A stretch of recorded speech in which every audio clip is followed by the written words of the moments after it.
Righty. Good afternoon, everyone. My name is Coach Reimer. I run Volleyball Coaches of Canada. Today we have a very special guest, Q&A with UBC Women's Head Coach Doug Reimer. If I could get a round of applause. Hi, everybody.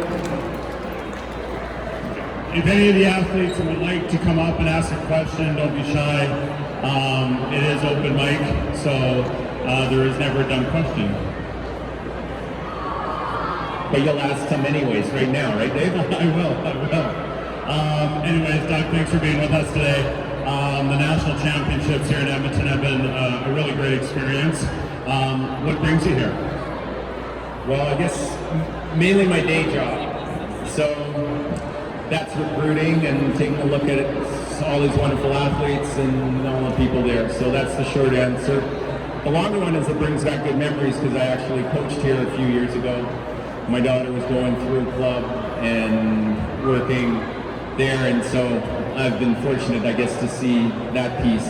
And when I was an athlete, it didn't look like this. I think national championships for club, you had to win your province, and there was maybe a couple of wild cards.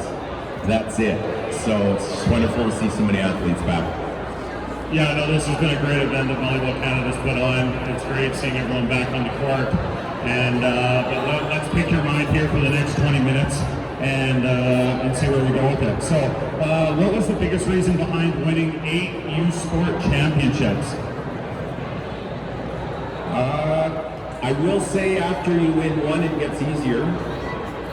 And we could dive into that deeper, but basically, I think a lot of times we as coaches and I think players, they put pressure on themselves for like what's the answer or a magic secret, and I don't think there is any one magic, and then maybe relaxed a little bit and just tried to enjoy getting after more than one.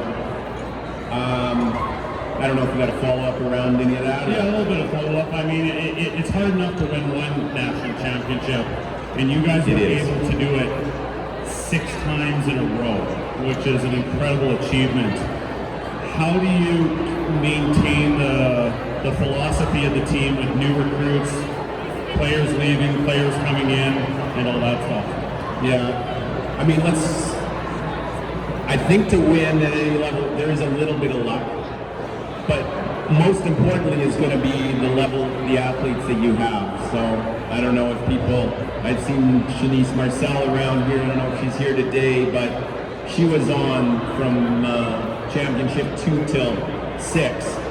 So it's nice to have an anchor of very skilled, but also just mentally calm athletes in crunch time. So you're never going to have that level of consistency unless you have very good athletes. And I would say just a very,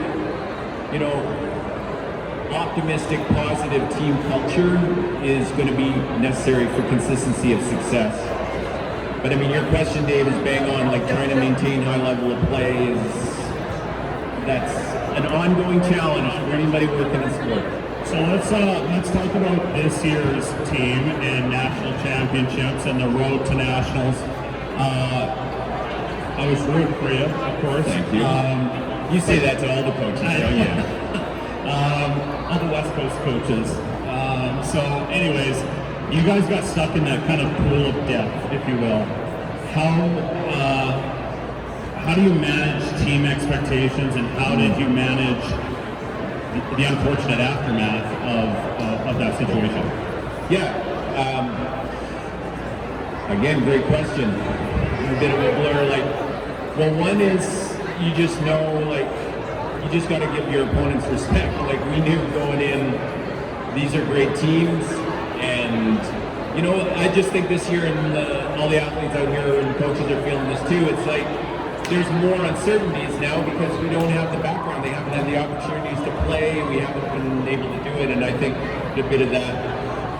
For me, it was I was disappointed. I felt we were really growing as a team, and I really don't want to take away from where our team came over the playoff round within the last game. I think that can be a big error. you know, and it's natural to focus on the last match. So if you're out here, the vast majority of teams are going to lose their last match. But without doubt, our team, they took it hard, you know, and so as a coach, you got to try and manage that disappointment. But for your athletes that are coming back, you've got to use that as a prompt to, hey, where are the areas, honestly, where do we have to get better? Right. What do we have to improve on? Yeah. Totally. And it's, if you can, you know, you can't go to, you got to handle the losses well and try and handle the wins well. Yeah. Now this year obviously was a different setup in regards to the league due to COVID. Was there planning prior to the season knowing that you were going to play the same teams over and over and over, and then all of a sudden you get that chance to play teams from other provinces, and it's kind of that huge shell shock, right? Absolutely. Yeah, it's just wild. Because we would go bye weekend, play a weekend, bye weekend, after a year of not having played at all. Right.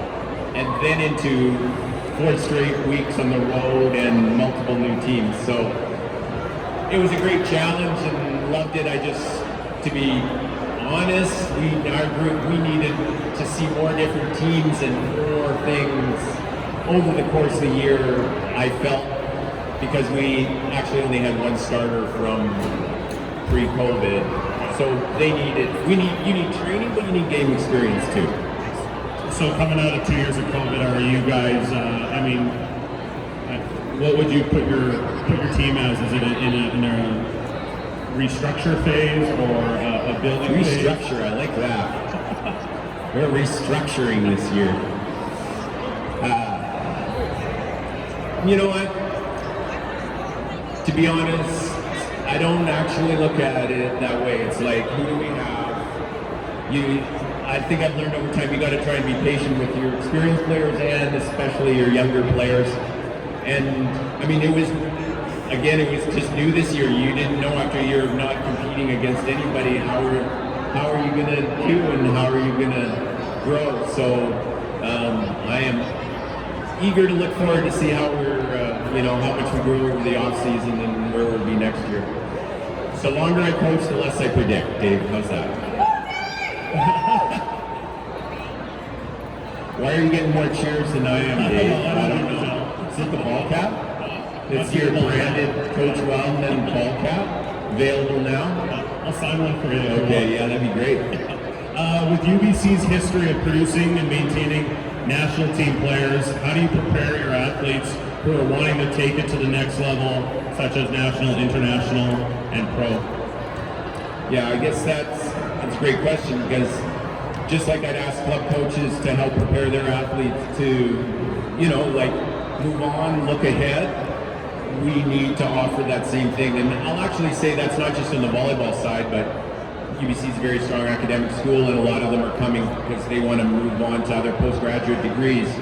So basically what I say in the recruiting process is we're here to try and help facilitate you for what you want to achieve, whether that's you want to play pro or national team, or you have aspirations there, or you want to be a doctor, get through your business degree, do those things. We need to service that. So then you've got people, we've had a long history, going way, way back to people like Reimer Russo, who is in the crowd here and is back coaching, who played national team, UBC, and so honestly what we do is if they have the opportunity to compete in beach or indoor national team, we support that, and if they can handle that school-wise, we let them go. We support that so they get their international experience in as early as possible.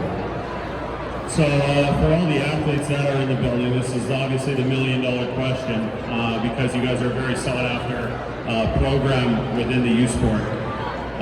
What do you look for when recruiting an athlete? Love these questions that you can't just say one thing to, Dave, but here we go. I mean, let's start with the honest thing, every time you jump a level of play, so if you watched the inter-squad game last night, you would see, wow, there is a lot of physicality out there. It's the same jump when you're going from you know, like club or high school to post-secondary. So not in every position, but you need some players with a combination of physical abilities. That would be, can you jump well? Do you hit with power? Do you have some size?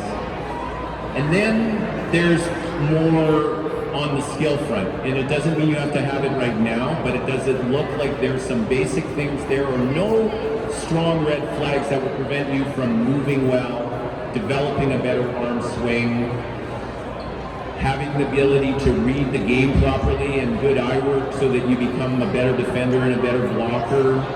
So you're gonna look at all like little pieces there, and then you're gonna try and, so if you meet some of those bars, now it's like, where are the other intangibles?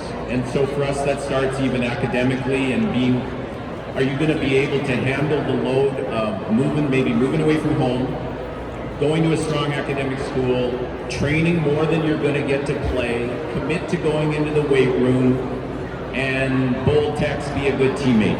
Right. And be a good learner.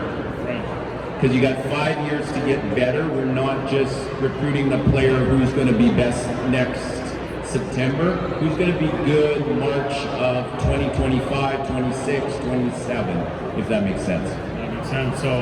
So let's go swing back, to coaches. What are some things coaches can focus on when they are trying to put their athletes in the best spot to be recruited?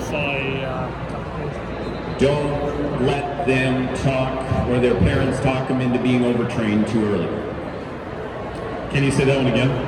Don't overtrain. Don't go to every single camp just because somebody else is going to that camp. Choose your development path carefully. Choose your wellness path carefully. It's okay to be a multi-sport athlete, especially for a while. So we actually look at that. What else would I say? So let's just stay with a focus of like less is more, but do those things well. So it's harder to change habits that aren't good. So let's say movement stuff. So that's where the multi-sport athlete, like you watch some of the people, they move, they're gonna learn other things well. If they build a nice solid, if you're an outside player, you're playing the back row, if you build a nice platform and some good feel on the ball, that is really good. So it's a lot of, little things like that. So what we'd ask our athletes to do is I would actually ask the coaches to do. Remind your athletes about what they're doing well, their strengths, and build on those. Like, this is what I'll bring, because that's what some coaches are gonna look at. And then, can you nudge up those areas that need work on, or ones that might be a real, be really hard to fix? Because the longer those stay ingrained or certain patterns, the harder that is to change. So on the wellness piece, balance building just general good athleticism and then core strength. So not trying to increase your jump. I don't want to hear that I'm trying to add 3 inches to my jump. I want to hear you're with a great S&C person that understands building basic lifting, strength, almost like a proper physio kind of thing that's going to prevent future injuries, that's going to let you train a lot as you get older. Are my answers too long? No, they're fantastic. Okay. Gina, you're up next, so start wrapping your mind around these. What's your coaching philosophy when it comes to coaching youth sport athletes? Youth sport athletes? Athletes in general. Well, let's say youth sport. Yeah. So they are student athletes, okay? So maybe 2 or 3 things with that. I have to respect, as much as I want them in the gym, they need to take care of and do well in the classroom and build that, because they're not going to play volleyball for the rest of their life. So that's one. But the second piece of that is we ask them to be good learners as well, like on the volleyball court, and work smarter, not just harder. Right. So we want to build that kind of. What is your biggest piece of advice for athletes who want to take it to the next level? I think you've touched on this. but we'll hit it again. The first piece would be enjoy today. Okay. No, like be here now. We would tell our athletes, don't be looking around. Don't worry what mom, dad, looking at. You know, when you're looking at athletes, you want to go, who is focused on what they're doing? Because some of this is out of your control. So do the best you can today to get a little bit better and learn a little bit more today for tomorrow. And then that will take care of itself and you can put your head down on the pillow and rest easy. Because where I see more athletes, whether it's just even, oh, we got to get to that championship and home, I got to do it, you know, whatever. That's a natural human relationship. You want some of that, you know, nervousness, but actually you want to focus on process, right?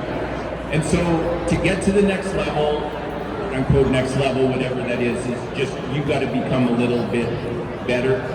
You need that honest self-awareness that I was talking about earlier. What do I got to get better at? Like realistically, what do I need to improve if I want to get there? Right. And be willing to take that feedback from your coaches and other people that you would trust, and then get your game plan together. Not what everybody else is doing. Right. What do you need to do? And so, so you're going to work hard, and you're going to remember to have fun. Okay, now let's ask one last question. We'll throw a bonus question in here. What's your, as a parent that coaches their own kid, what's your advice to parents? How can they help and support throughout the process of their kids' volleyball journey? I'd say the key word is support. They're feeling enough pressure and enough is going on, so as much as you want to dive in there, you know, like honestly is a balance, like support, and also if you can build that relationship where you're listening and trusting in the car ride home, that would be really good. And I would just say, you know, it's not easy now. They're going to have pressures coming at them in the long areas, so they need that safe place. Whether that's that car ride home or coming home, that they just know you support them. But sometimes that support is a reminder, yeah, you might need, maybe you need to handle this situation differently, or maybe ask it as a question. Could you handle this differently with your coach or teammate when you go to talk directly to your coach as opposed to a parent going to talk to a coach? So Doug, what do the next 5 years look for in your coaching career? What's ahead for you? I'm enjoying being in the gym. So one of the things I'm trying to get better at is working with a coaching team. So I think now, see how much they support, but honestly, like working with that group and trying to share and be a good team within our own team. So that it's taken me a while because, you know, the vast majority of my career I didn't have assistant coaches that were anywhere close to full time or to do that. So those are skills as well. So working on that. But really, it's as I get to the twilight of the career, you actually do I think a lot more about where my athletes are going to be 10, 15, 20 years from now. When I first started, I didn't really worry about alumni was like a chore, but now when you see when there's alumni here who I've coached and their kids are playing, and you hope that you just set the right tone to help them, you know, as they coach their own kids or get involved with the sport. That longer term vision of where people are going to be 5, 10, 15 years from now is really what I think coaches have to at least create an environment where that's a positive experience for them moving forward. And because I'm not looking to leave another job, hopefully I can invest in the athletes that way. Right on. Well, Doug, I really appreciate you spending the time with me today, and wish you and your program the best of luck moving forward. Thank you, Dave, and thanks for all you're doing, bringing coaches together in Canada through all the stuff. Like, we need more of that. Right on. Thanks, Doug.